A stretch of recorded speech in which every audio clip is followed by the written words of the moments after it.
Hi, welcome everybody to TWR Facebook Live.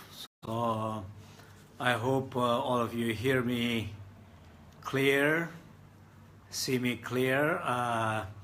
It's always a little challenging to do this Facebook Live from India. So I am in India right now. I think it's about 8:30 in the evening. So happy to be here with all of you. Hope everybody's doing well. My greetings from India. So today's topic, the Pith Instruction from my personal reflections in the Dzogchen tradition, Dzogchen teachings. So today's topic is the overcoming obstacles in the spiritual path. So I think I wanted to maybe discuss this, the spiritual obstacles and how to overcome this in a two different piece. The one I want to talk a little bit in a sense of from traditional view, from the doctrine, what we talk about the obstacles of view, obstacles of meditation, and the obstacles of fruition, so the result. So generally, we know view, meditation, and conduct. This is the way in which many different tenet systems are described, different doctrines are described. So I think in some sense in a Dzogchen, trying to keep it very simple way, also Dzogchen has a view, it has its own meditation, it has its own fruition or result, and generally we say boundless view, self-arising meditation, and flexible behavior, conduct. So if the view is boundless, then there is no boundaries to obscure the meditation. So that means naturally meditation should be more spontaneously arising. So if the meditation is spontaneously arising, so whatever the conduct comes out of that experience should be more flexible, because there is no boundary to condition any behaviors. So that's the idea of general, very simple way of idea of Dzogchen view, meditation, and conduct. So somebody who follow this path, somebody who genuinely interested in learning, hearing, reflecting, contemplating, pursuing this path, that means what kind of obstacles that we will face as a practitioner of Dzogchen. So basically, what kind of obstacles that we will face as a practitioner of Dzogchen. That's the more, I think, the first part of the discussion here.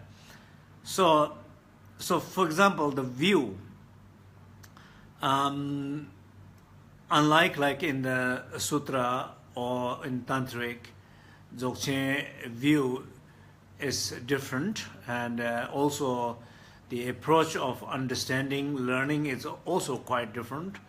I say that different is because in Burn tradition, Ati, Dzogchen, Shanshin Yinju, these different lineages of Dzogchen teachings, there have been scholars, there have been yogis, there have been lay people, monks, there have been scholars, and so also illiterate people who did not read or write. There are yogis like that also. So some sense, what I'm trying to say here is that being to be a Dzogchen practitioner is not required to learn a specific language, not required to learn a specific doctrine system, not required to learn a specific amount of years to intellectually study or learn, but it does require a deep karmic ripening, genuine encounter of genuine master, and then the karmic connection. These things are required. So anyway, trying to not get into a long story, is that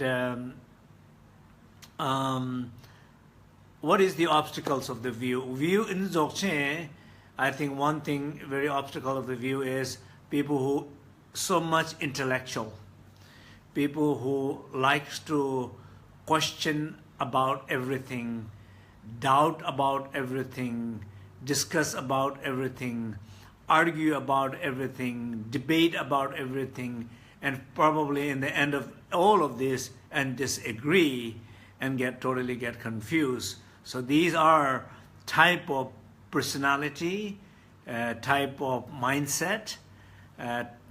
It's not a good. So if even though you might not be that kind of personality, type of person, but you maybe still have tendency to do those kind of things.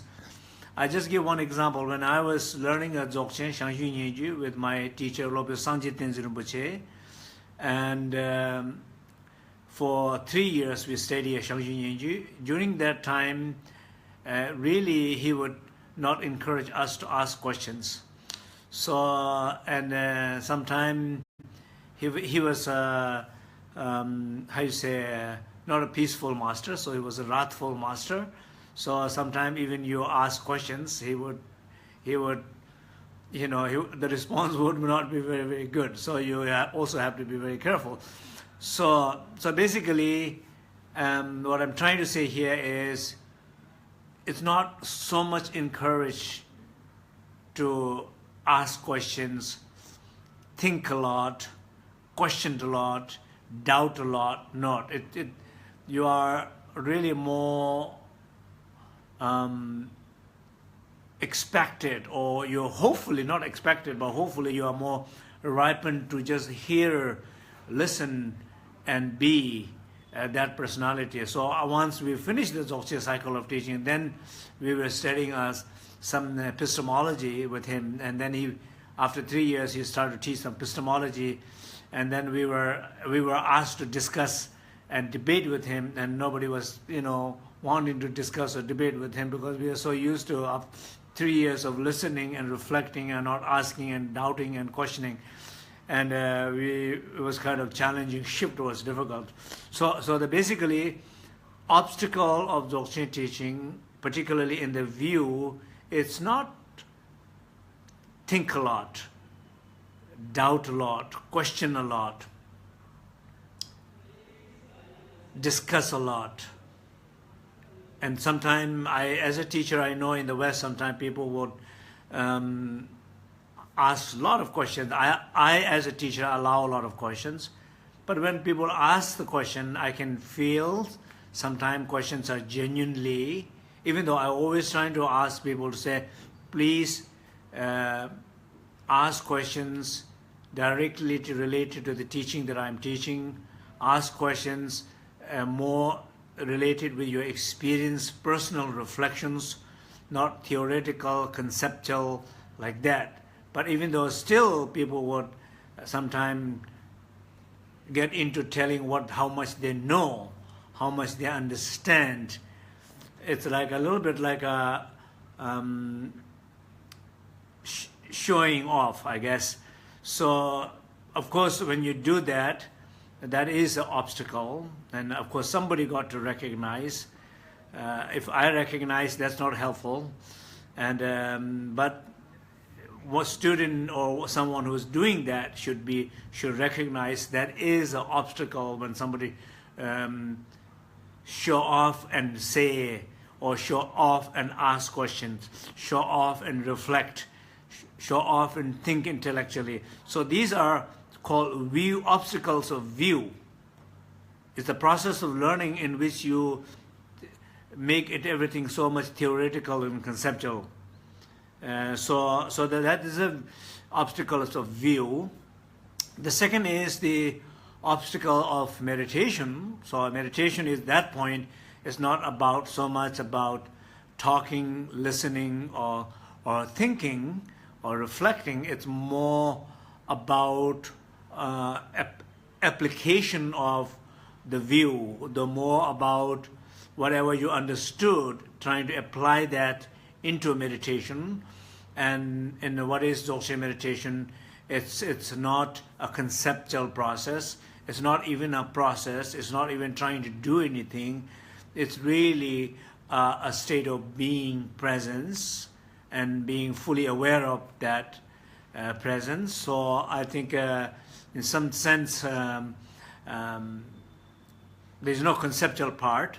So what requires is, for example, those who think a lot, and those who analyze a lot, those who doubt a lot, questions a lot, when they stop doing that, they're kind of paralyzed. They become like a dumb and numb, and they begin to follow sleep, or they get very agitated. Once they stop thinking, they get agitated, or they start to follow sleep. This is exactly what happens to people who meditate, Dzogchen meditation, after having those kind of obstacles. So in Dzogchen meditation, we say Chingwa Mukpa Tipa. So basically, it's like a not enough alertness, not enough sharpness, not enough awaken, not enough presence, not enough being aware, self-aware, or wherever your eyes are resting in the sky, in the objects, in the images, on experiences like us, openness and joy or compassion or something like that. Being alert and aware and presence enough is what we call good meditation. Self-arising, effortless presence would be more genuine meditation. But when somebody don't have that, and when somebody is immediately become numb, a little bit like a dumb, a little like begin to follow sleep, then that is called obstacle of meditation. So this is an obstacle for spiritual path. So, and particularly, it is truly like obstacle of spiritual path, because that awareness is the path, that awareness is the spiritual practice, and those sleepiness, dullness, conceptual agitations are obstacles. So, but I think many people have a habit of doing that. So that's kind of really like a dangerous thing, that we say, even in the Tibetan is saying that, when animal, cat, for example, cat sitting near the window and sitting like in a meditation position, looks like a cat is doing a meditation, but cat is not able to. I'm not judging all the cats. There might be some enlightened cat, some bodhisattva cat, but generally speaking, if they're not self-aware in that state. So if you are like just being like that, not clear enough, not presence enough, and but still being in a meditation position, closed eye, that is a little bit like the cat sitting on the window, lack of awareness, and mind is obscured. So that is exactly obstacle of meditation. So maybe I'll emphasize one thing more, is because sometimes, as I'm speaking right now, maybe some of you think, well, that's my normal state of meditation. I meditate. Most of the time when I meditate, I fall asleep. When I'm guiding a meditation after lunch, I see a lot of people falling asleep. Okay, I can understand it's after lunch. It's maybe not enough fresh air, room is warm, somebody is tired. I get it. But if that is a pattern that you frequently fall asleep moment you begin to meditate, that pattern is not good, because you not only you are doing it, but you are so comfortable in the obstacle of meditation. You kind of almost identify yourself in the obstacle of meditation. You're so used to it, you identify it. For you, it's difficult to even recognize or able to recognize the need to change something. You don't even put effort to change it. You don't even recognize to change it. You're so comfortable with that obstacle of meditation. That is really like, I think I would more kind of emphasize more and say that if any of you are in that kind of situation, and highly recommend to be self-reflective this very moment as I am describing it. So I talked about obstacles of the view, obstacles of meditation, now obstacles of behavior or conduct. Very generally speaking, particularly in a Dzogchen, one of the obstacles of conduct will be there are people who say, I'm Dzogchen practitioner, therefore I can do anything. I am beyond everything. I am beyond conceptual mind. I practice non-duality. I practice one taste. I practice single sphere of light. And so I can kind of do anything. So people get into, there are people who have the very lack of awareness in their conduct and their behavior because they claim to have some realization because of what type of practice they do, like they're practicing great perfection in the Dzogchen. So that is really like an obstacle, and it has been historically there have been people like that, and you continuously see people like that. And if you see people like that, you try to recognize but not be one. And we say, "Tawan namkhatan nyamna chopa midantu." This is a saying in Tibetan. Even your meditation is like a sky, boundless like a sky, but behave like a human. So behave like a human means being sensitive, being aware of other people, being aware of other people's thoughts, feelings, being sensitive. So this is what has been said. So the conduct is very important, that everybody is more conscious about their behavior. So so more sensitive, basically sensitive about their behavior. So these are the three obstacles of, I'm trying to keep it very simple so that everybody can understand. Obstacles of the view, obstacles of meditation, and obstacles of conduct. So I hope this is a little bit clear, at least area. Basically what he's saying in summary, in short, don't conceptualize if you are interested in Dzogchen practice. Don't put too much effort if you are interested in Dzogchen practice. Learn to be, not trying to be. Learn to rest, not put effort. These are typical obstacles of Dzogchen. So these are particularly related to the view. When you meditate, don't fall asleep. When you meditate, don't think too much.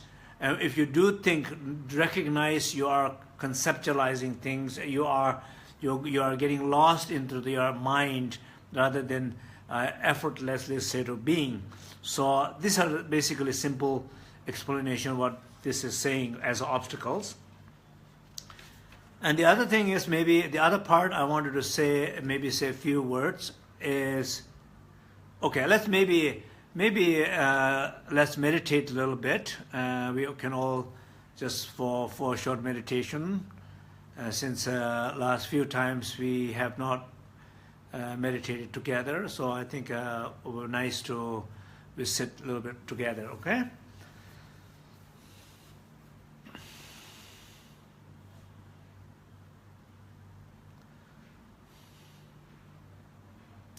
Okay, now for a moment you can stop clicking.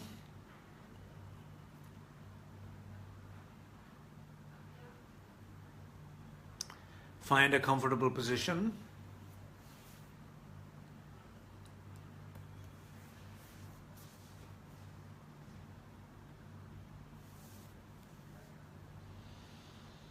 Trying to keep your spine straight, chest slightly open, chin slightly down.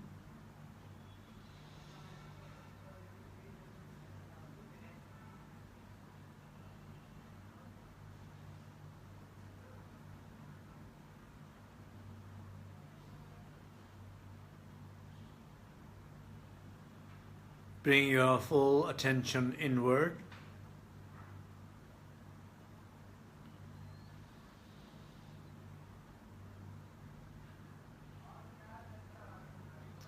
Take 5 deep breathing, but breathe comfortably deep, and each exhalation, just breathe it out, any discomfort that you are experiencing this moment, physically, energetically, emotionally.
Now bring your full attention to your body, from the sole of the feet to the ground.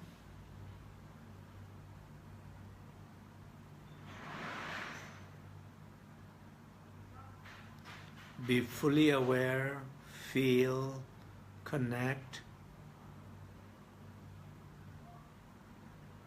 so that your mind is fully connected and present in your body. They are nourishing each other.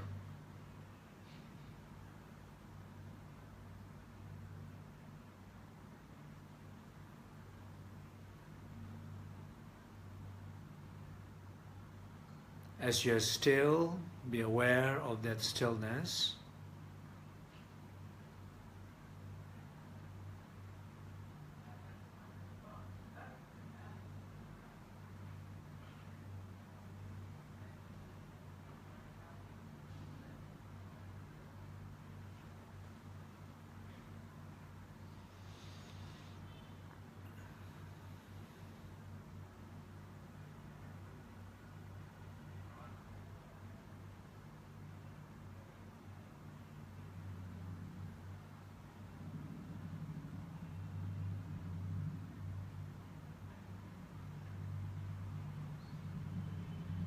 As your silence, be aware of the silence, feel the silence.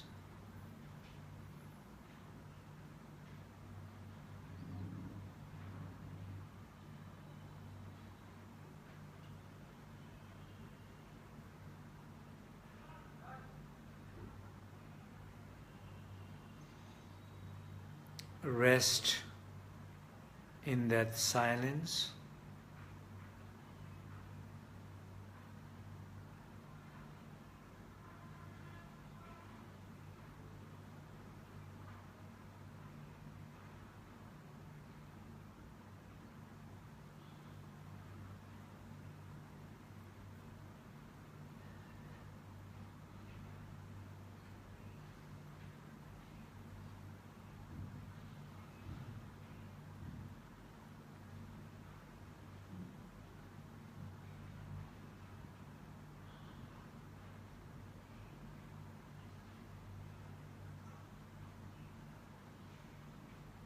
Be aware of your openness of your heart, your mind,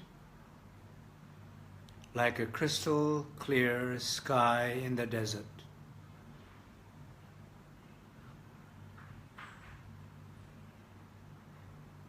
You are that crystal clear sky in the desert, and you are aware of that, and you feel that, and fully rest in that sacred space.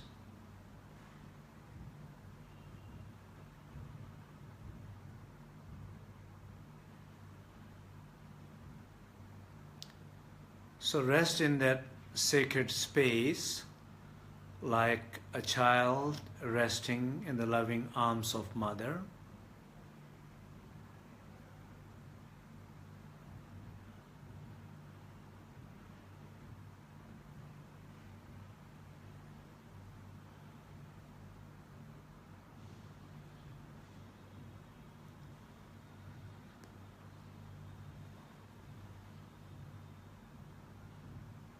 With no effort,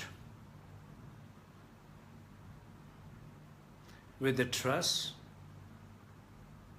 with sense of connectedness, of feeling home, feeling protected, feeling cared, loved, and feeling nourishment from that source through this experience of love and care. The inner sacred space, the boundless sacred space, is the mother. You are the child. As long as you are connected to that sacred space, you are charging, you are nourishing, you are healing, you are protected.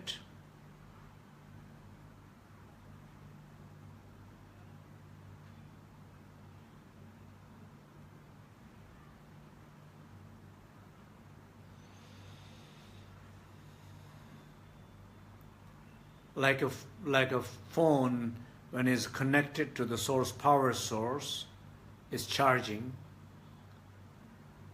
Like you, when it's connected to that source, that unbounded sacred space, you are charging. You're nourishing. You're healing. Feel that. Trust that.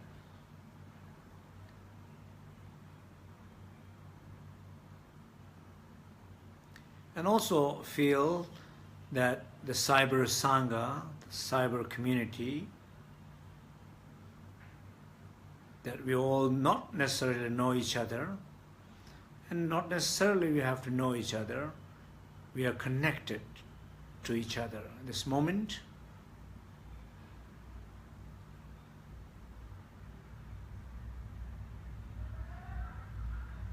all these people who are practicing this moment together, which is beyond time and space.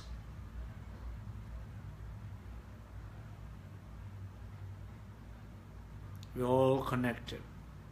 We are all supporting each other. I'm sending my support to all of you, and I am open to receive support from all of you.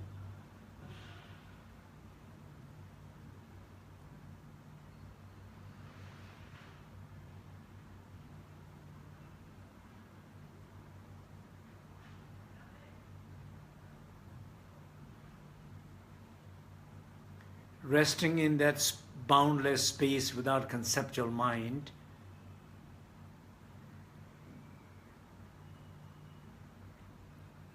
being present in that sacred space without putting effort, particularly the ego,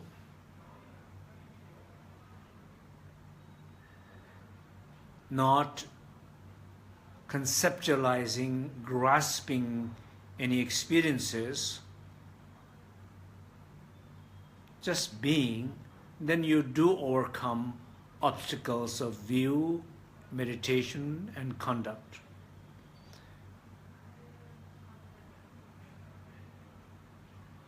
Just continuously rest for a moment.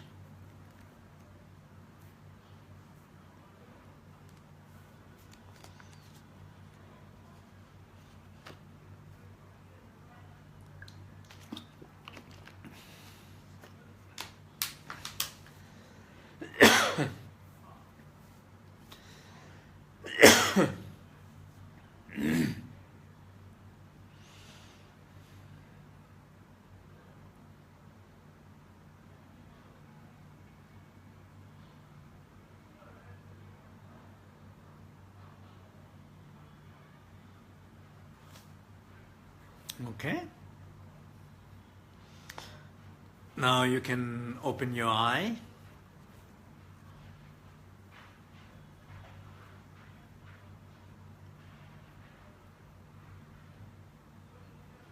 So how was the meditation?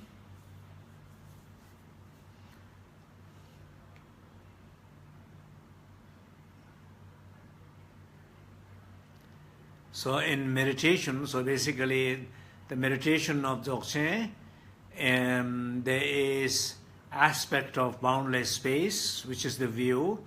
There is a spontaneous self-awareness, or self-arising awareness, spontaneous awareness, which is the meditation, and experiences arising there, we call nyam. This is out of that experiences, whatever manifestation arises through your body, speech, and mind as a conduct. So, but those are usually flexible. So this is, I think, some sense of connected to what we are discussing here. Now, the second other part of the obstacle, I will maybe just say a little bit. It's more like a practical aspect and life. For example, particularly in the West, a spiritual materialism, so that when people have certain view in their life, their certain upbringing, specific education, and particularly when you grow up in a very materialistic view or very individualistic sense, then when you enter into the spiritual path, when enter into the particularly spiritual path of the Dzogchen, and you, even though in some sense, a deep sense, you wanted to clear that, you wanted to free from those patterns, but somehow you bring all those packaged together, and when you enter into the spiritual path, and you keep doing the same, exactly the same thing. So, I don't know, my meditation, I wanted to follow the famous teacher, I wanted to practice the highest practice, I wanted to practice the shortest practice which achieved enlightenment, I wanted to practice the best one, shortest one, you know, like some sense of always this sense of I, the best, the shortest, personal, and I don't know, some sense of even you practice, you get into very much like a materialistic view, as if you're getting I don't know, going into the restaurant and getting a point, or each time you get a punch of a click, and when you get a certain punches, then you get a free drink or something like that. In the spiritual path, you trying to behave the same way, very materialistic way, very individualistic way, and the ego is somehow it's much more harder when the ego is manifesting in the spiritual path than when ego is just manifesting on more like an ignorant path. Well, then it's easy to, you can call it ignorance, you can easily trying to recognize and isolate and trying to work on it. But when it becomes a part of your spiritual path, like sometimes what I call it, smart ego. Smart ego is hard to overcome, because it might call itself meditation, it might call itself path, it might call itself something that you don't want it to get rid of, but something that you want to enhance more. So that is very important, not to be spiritual materialistic, and not to be very individualistic, like my practice, don't disturb me, go away, this is my cushion, this is my area, I reserve this place, nobody can sit here. I don't know, very much like a territorial, materialistic, individualistic, same pattern bringing into this into meditation, spiritual community, and so on. So I think that is something that we should all be very aware of. That's one thing I wanted to say. Basically, yeah. So that's one thing. And the second thing is what I call nyamda ripanora. So like not to get confused between the experiences and how you say wisdom and knowledge. Not to get confused between the wisdom and knowledge, or the awareness and the experiences. So when you are fully present in inseparable state of clarity and emptiness, when you are fully present in that awareness and that sacred space, that is like a meditation. But some experiences arises there, like when you feel like people would, for example, many times people will love to talk about their experiences. They like to say, I felt this, I saw this, there was a blue light there, there's a green light there, there is Dakini appears, and this angel talked to me, and I don't know, so much individual experiences that people, I'm not saying they are not valuable, I'm not saying they are not good, and what I'm saying is basically they are just an experience, so not to get too excited, agitated, so not to get too caught up with the experiences.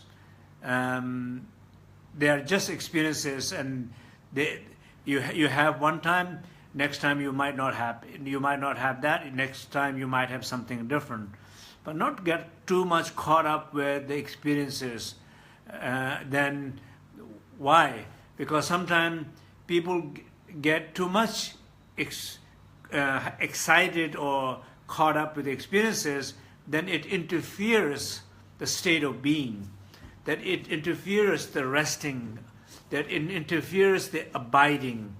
What meditation is, in some sense of being, resting, abiding, being aware, is what is the meditation is. Not getting lost with some deep experiences, some deep, intense experiences. I mean, they are beautiful, but they are not the primary. So I think, so that's one thing I would say. When people get too much caught up with their experiences, that this is an obstacle also, and you wanted to tell everybody what your experiences is, and then you feel like people are not listening to your experiences, you get hurt, and you feel like, my teacher is not listening to my experiences. This is very deep experiences, very important personal, very important my experiences, very important my personal experiences. And I have tried to share that, and my teacher did not listen, or my friend did not listen, and my, husband or wife, partner did not listen, and you get, you get caught up with those conditions. So basically separating the wisdom and experiences, awareness and experiences. And the other thing is also, I think, some sense of, as we genuinely, when we are interested in a spiritual path, one thing what we do, we're trying to seek a teacher, we're trying to seek a path, we're trying to seek a community, and we want to seek, basically we are seeking for a support, which is very, I think, which is a proper thing to do, which is the right thing to do.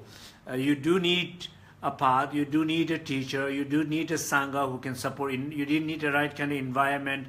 I think all of them are right thing to look for if you need these things. But once you find something, you find a teacher, you find a path, you find a sangha, you find a place, a meditation center, a temple, monastery, and then you're trying to enter into this relationship with the teacher, you're trying to enter into this relationship with the community, you're trying to enter into this relationship with the organization in the monastery or something like that, with a very high expectation. Again, in some sense, I think obstacle, it really becomes obstacle when you are not trying to tame yourself, when you're trying to look for a wrong sense of self, when you're trying to look for basically wrong sense of self, and you get into these situations, then what happens is usually people, I have seen so many times, many situations where people, I mean, even to me, people will come, this is my personal experience, they will say, oh, you are the best teacher, I found you, you are my root teacher, you are this and that, and I hear those things, and I usually try to keep it cool, it's fine, and not trying to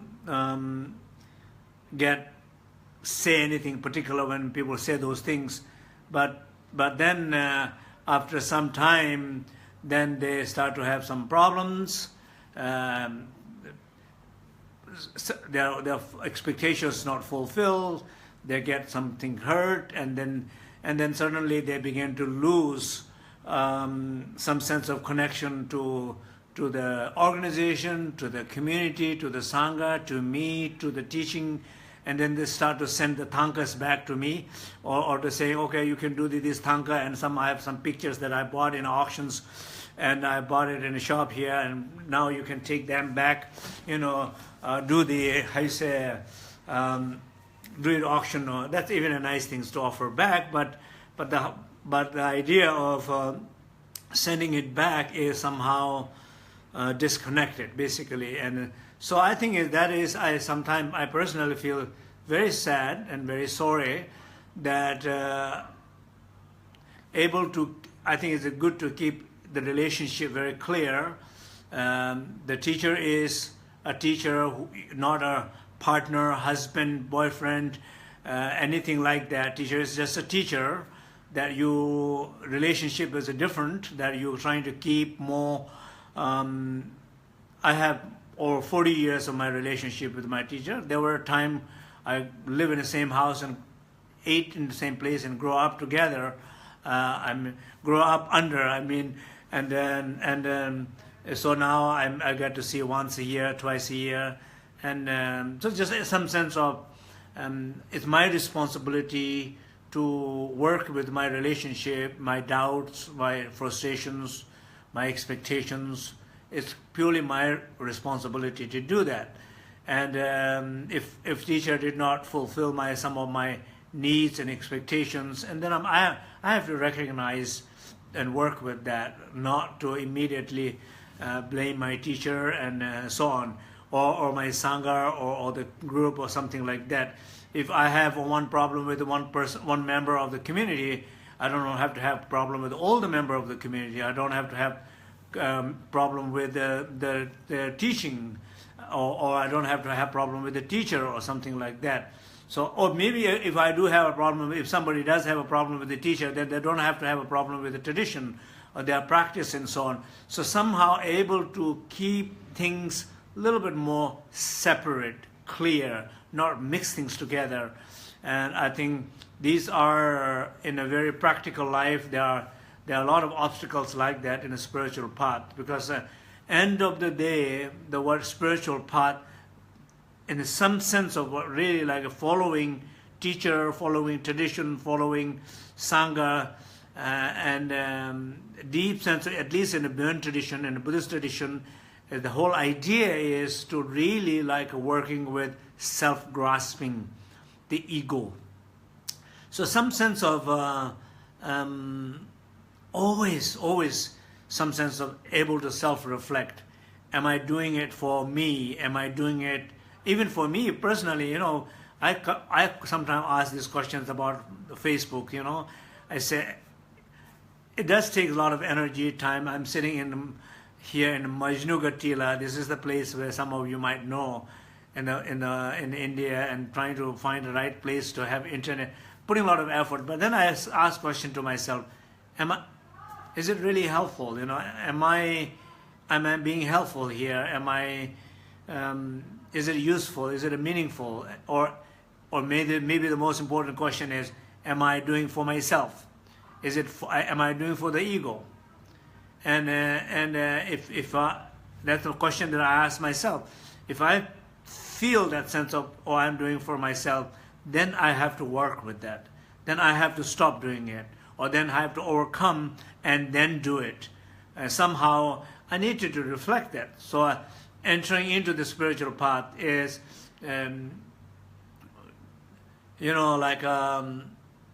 are you entering into the community trying to find your power, position, or you're entering into the community just because you have give up your power, you have give up your ego, you have let go of that in the first place. That's why you're entering into the community.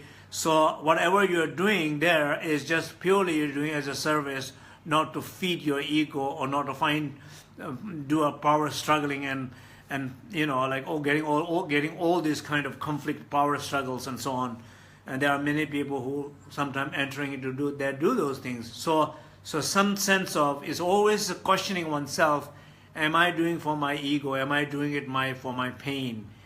Am I doing it for power or something like that? Or am I doing it for service? I see the value about doing it, how many people are benefiting, at least if it makes somebody's day good, if supports somebody is going through a difficult moment, if I'm being able to help that, and if maybe that's all what it really matters at the end of the day, and if these words are helpful, then it's worth doing it, basically. So so basically motivation, I guess, is a motivation that checking one's own motivation, checking again and again. And I think in that way, one will last longer into the spiritual path. One will last longer in relationship with the master and the student. One will last longer in the services position. Whatever you are trying to do, you can do it. You also know you can give it up any time. You can let go of that position any time if it's necessary. If somebody else is doing a better job than you're doing it, I'll let it go. And so on. So I think there's some sense of not get confused in that. So I think I think more or less I think it's finished today, and I guess time is over also. So I hope that all of you this was a little bit helpful, and it's nice to see all the familiar faces, and as you all know, still so many beautiful condolence letters that the Mary Monastery is receiving from all the high lamas and all the different Tibetan governmental institutions, and all the many different monasteries, from all different schools. Beautiful, heartwarming letter. Is somehow even in the communities like in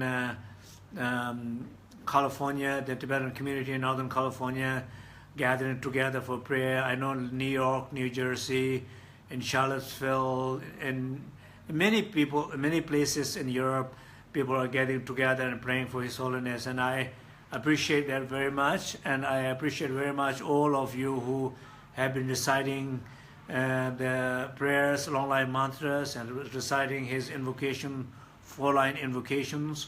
So this is what I think all community coming together, feeling close to each other, supporting each other, and it's a beautiful thing to see. And I also see people are sharing so many beautiful rainbows from Tibet to Europe to from all over on the Facebook.